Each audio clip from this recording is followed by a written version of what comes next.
کیا آپ نے کبھی غور کیا ہے کہ ہم لوگوں کو سمجھنے کے بجائے ان کو بدلنے کی کوشش کرتے ہیں؟ ہم کہتے ہیں پیسہ کماؤ، بڑا گھر بناؤ، لگژری گاڑی لو اور اپنی زندگی کو سیٹ کر لو، مگر کبھی کسی کے دل میں جان کر دیکھا ہے؟ کبھی کسی سے یہ سوال کیا ہے کہ وہ واقعی میں کیا چاہتا ہے، یا اس کے مصائب یا مسائل کیا ہیں؟ وہ کن سوچوں میں غرق ہے؟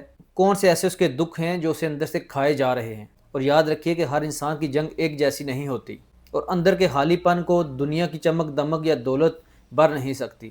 کچھ لوگ باہر کی دنیا سے نہیں، اپنے اندر کی خاموشیوں سے لڑ رہے ہوتے ہیں۔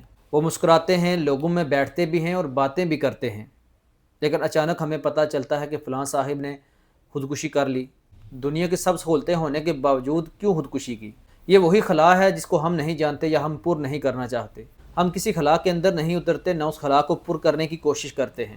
اور یہ ایک ایسا خلا ہوتا ہے جسے نہ دنیا کی دولت، نہ کوئی کامیابی اور نہ ہی دنیا کی کوئی چمک دمک پورا کر سکتی ہے۔ آپ انہیں دنیا کی ہر نعمت دے دیں، انہیں بادشاہت دے دیں، تب بھی ممکن ہے کہ وہ ایک لمحے میں سب کچھ ٹکرا دیں، کیونکہ مسئلہ نہ ہونے کا نہیں ہوتا، بلکہ مسئلہ محسوس نہ ہونے کا ہوتا ہے۔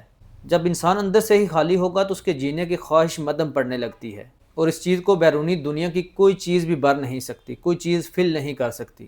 اور اگر کوئی کر سکتا ہے تو وہ دوسرا انسان ہی ہے جو اس کا ہم نوا بن جائے، جو اس کے خلا کو پر کرنے کی کوشش کرے، جو اس کے دکھ درد کو سمجھے۔ اور ایسے لوگ دنیا کو عام لوگوں کی نظر سے نہیں دیکھتے، وہ ہر چیز کے پیچھے چھپی حقیقت کو محسوس کرتے ہیں۔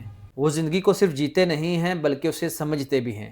آپ نے دیکھا ہوگا کہ کچھ شاعر، کچھ ادیب یا کچھ فلسفی قسم کے لوگ اتنے گہرے الفاظ کہتے ہیں کہ پڑھ کر ہمیں بھی دکھ محسوس ہونے لگتا ہے، ہم بھی غمگین ہونے لگتے ہیں، کیونکہ وہ صرف لکھتے نہیں، وہ محسوس کرتے ہیں اور پھر لکھتے ہیں۔ ایسی روحیں دنیا میں وقتی مہمان ہوتی ہیں، وہ یہاں بسنے نہیں بلکہ صرف سمجھنے آتے ہیں۔ ہر خاموش انسان خالی نہیں ہوتا اور ہر ہنستا ہوا چہرہ خوش نہیں ہوتا۔ ہمیں دنیا نہیں، ہمیں انسانوں کو سمجھنے کی ضرورت ہے۔